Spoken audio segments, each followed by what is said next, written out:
Let's move on now with another favorite topic. I couldn't wait to get to this one. Christian hypocrisy. That's all you get from this goddamn religion, and it's obnoxious, mostly obnoxious, annoying, and downright arrogant asshole followers. My apologies to any decent ones out there that are listening. Do understand, though, you are a very rare exception indeed. And I hope you come to the realization one day that you are an exception, in fact, not because you're true followers of Jesus, but because you just happen to be decent people and would be regardless whether the Christian religion duped you or not.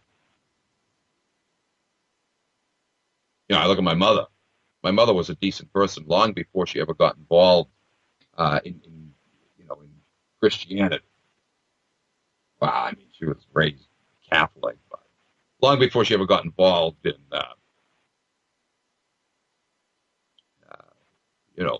Protestantism, evangelicalism, whatever.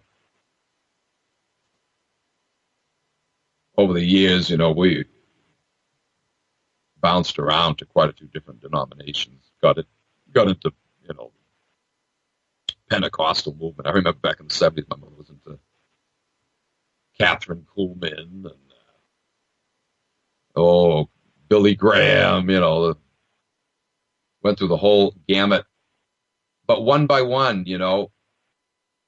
eventually she would move away from this one or that one, just getting disgusted seeing, the inconsistencies, the corruption, always clinging to Jesus all the while. I did the same thing. Jumped around, I pretty much followed the pattern my mother went through, but for the same reason. We got disgusted. Yeah, that guy's a fraud. Geez,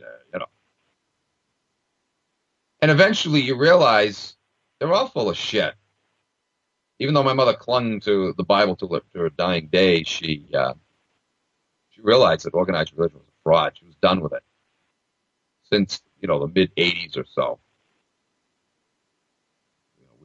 She left organized religion. She came back to it. No, actually she didn't. She never did. Well, somewhat she did, a little bit. When I did some student, or even before I went to seminary, when I was doing lay pastoring at a local church nearby me, she would go to some of the services there. But just to hear me speak, she wouldn't come to listen to any, if there were guest speakers. She wouldn't come and listen to them because she was just so fed up with the whole goddamn thing. But, she still believed in the Bible. She never came to the conclusion that I did, that religion itself is the problem, not just the corruption of the institutions themselves. But anyway, nevertheless, many Christians follow that same pattern because they can see that, oh yeah, that church is full of shit. I'm done with that. I don't trust that religious leader. I'm done with him. And they'll bounce around from year to year. Unfortunately, most of the time, they will never, ever come to realize or never be able to admit that the problems that they have been finding with these various churches and various religious leaders stem from the goddamn religion itself. No, almost never. They still, for various differing reasons from one person to the next, but they just can't let go. They still have to cling to the religion itself. Pretty sad. Anyway,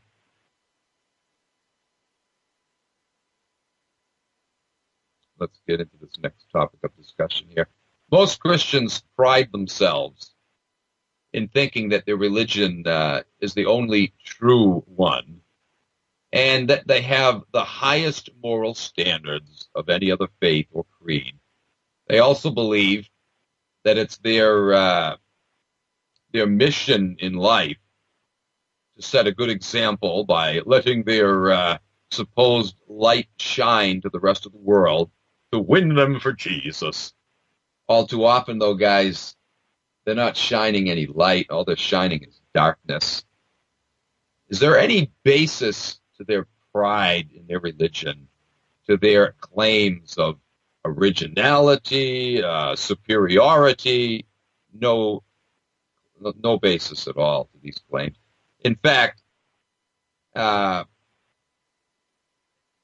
most any other religion of your choosing, you'll discover if you listen to the rhetoric carefully, they all make the same claims about themselves. They don't usually boast like that in front of non-believers, but amongst themselves all the time. Yeah, oh, I'm so glad I found Jesus. Or, I'm so glad I found Allah.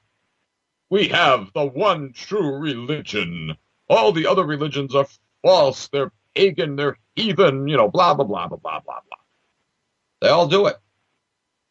Muslims have the same exact assurance that their religion is the right one, their God is the right one, their holy book is the right one.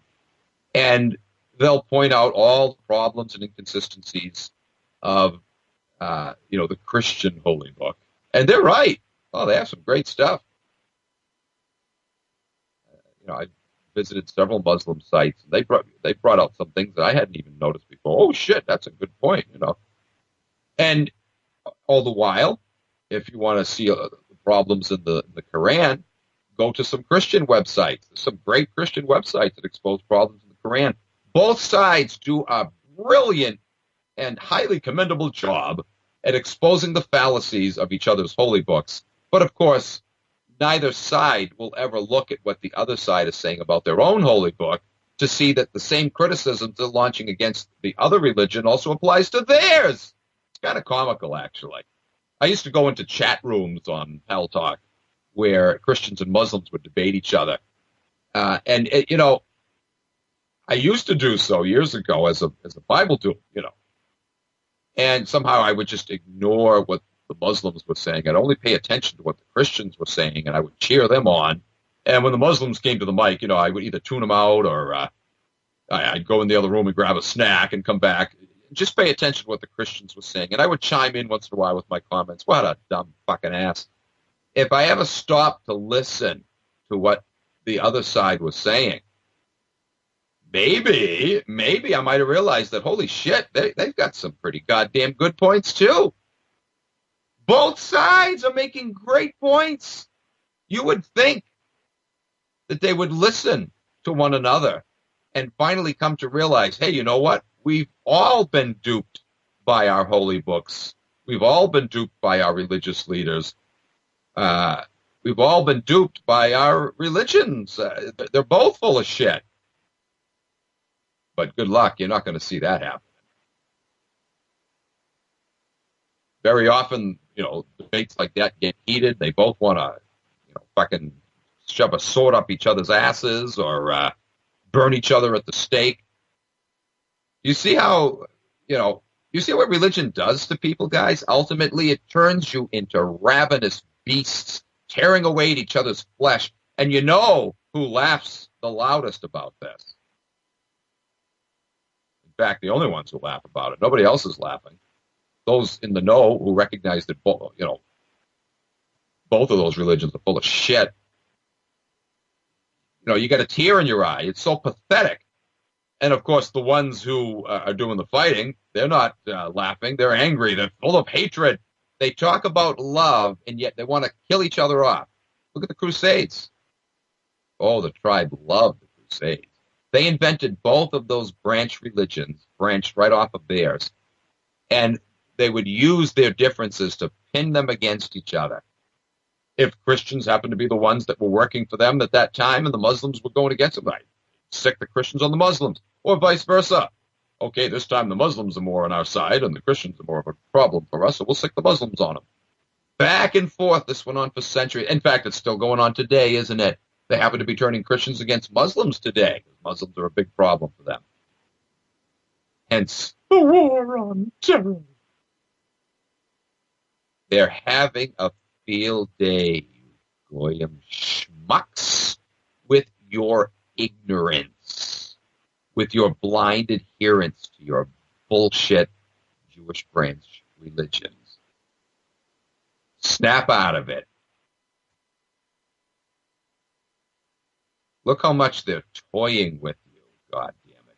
You might as well be on Prozac or Paxil or any number of these other bullshit pharmaceuticals to be following one of their religions. It has the same effect. It benumbs you and bedumbs you. You can't think for yourself. And then you wind up adopting the classic signs of hypocrisy that almost always go hand in hand, especially with these two religions. Well, three, really, Judaism. But, Islam and Christianity as well. By default, you inherited all the same hypocrisy, the same arrogance that goes along with the Judaic religion. Christians and Muslims. You also have the persecution complex, don't you? The Holocaust complex.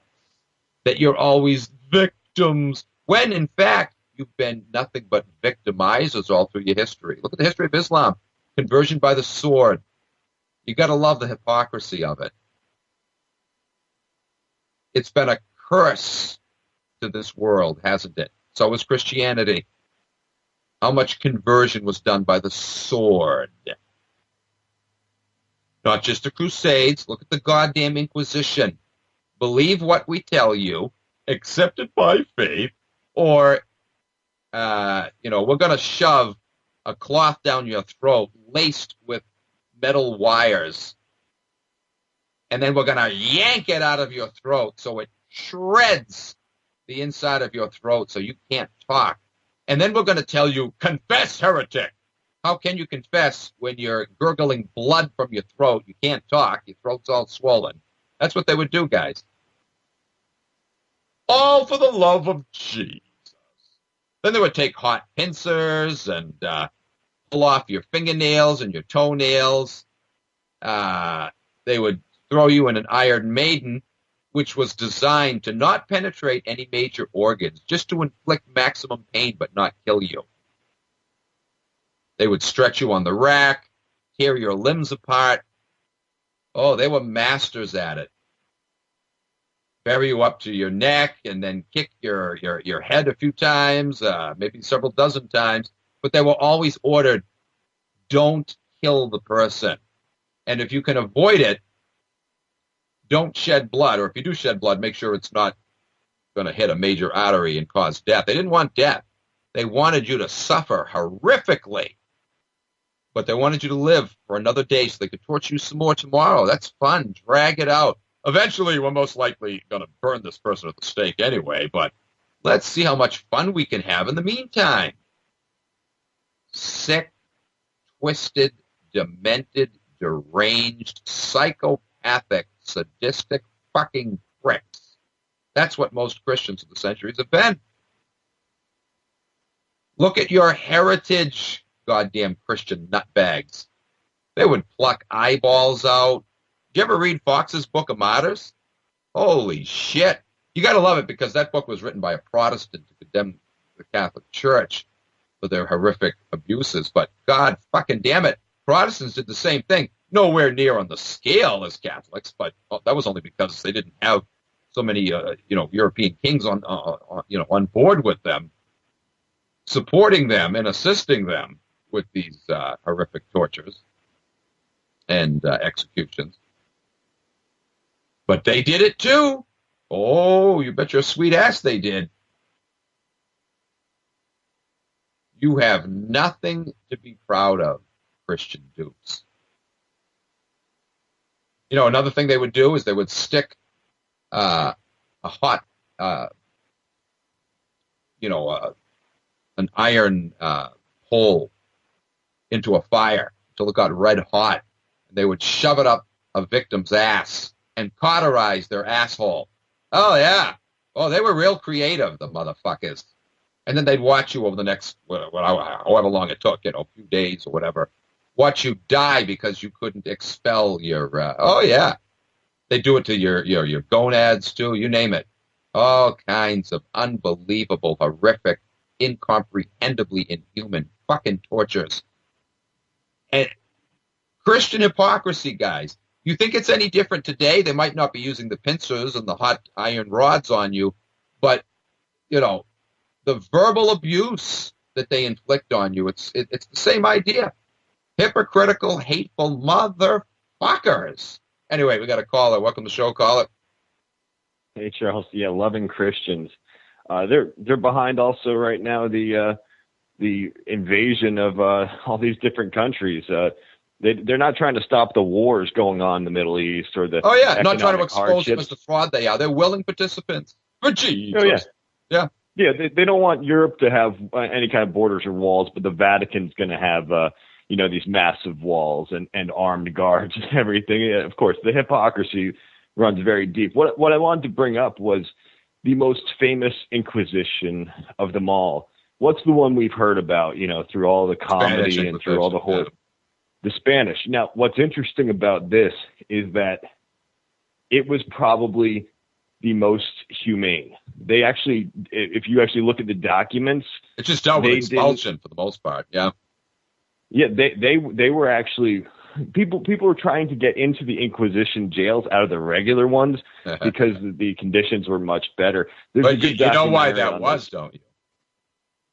It was actually that? Orchestrated by Jews, and Jews were the target, not to kill them, but to get them out of the country so they could get them to go to places like Jamaica or Morocco and assist with the piracy operations. That's all that was.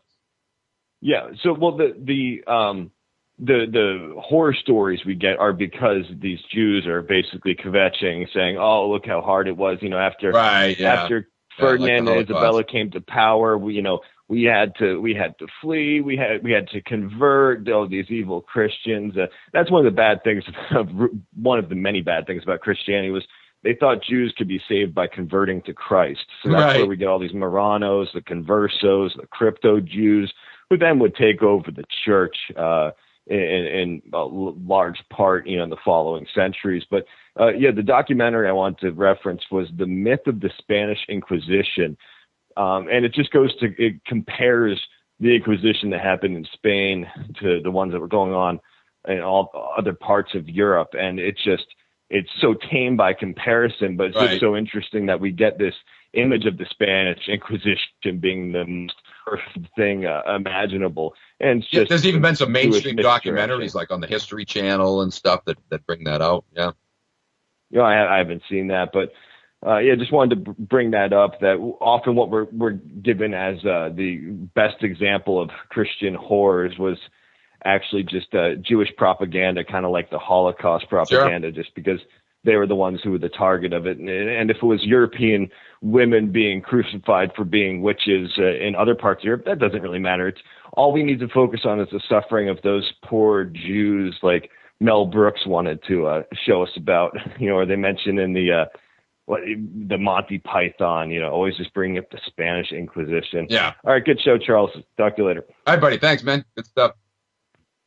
Yeah, I mentioned this Catholic friend I have. Oh, Jesus Christ. Nicest guy, but wow, man, there's just no hope. He's gone. There's no waking him out of his coma.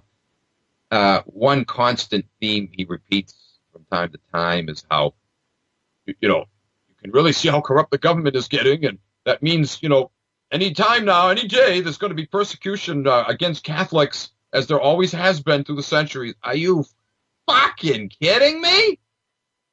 Wow.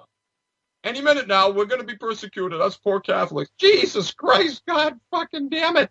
There has been no institution in the entire history of the human goddamn fucking race that has mass slaughtered, persecuted people more than the goddamn Catholic Church. And he's telling me that he, as a Catholic, is going to be targeted for persecution, as they have been targeted so many times in the past.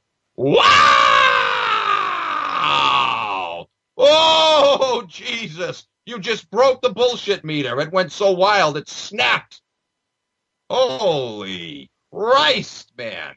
Do you see how mindless the religious mind is? Absolutely fucking clueless. Amongst other things, this is what religion will do. It will make you into a mush mind. I mean, like I said, there's no hope. You could ask yourself, where do you even start with someone like that? You don't. Don't look for an opening or a place to start or something to give you a footing, where you can begin to try to enlighten them. No. Don't even waste your fucking precious time. Don't even bother. There's no chance of waking someone like that up. Don't even bother. They are gone. Stick a fork in them. They've been on that rotisserie too long. Their brain is fried through and through. Anyway.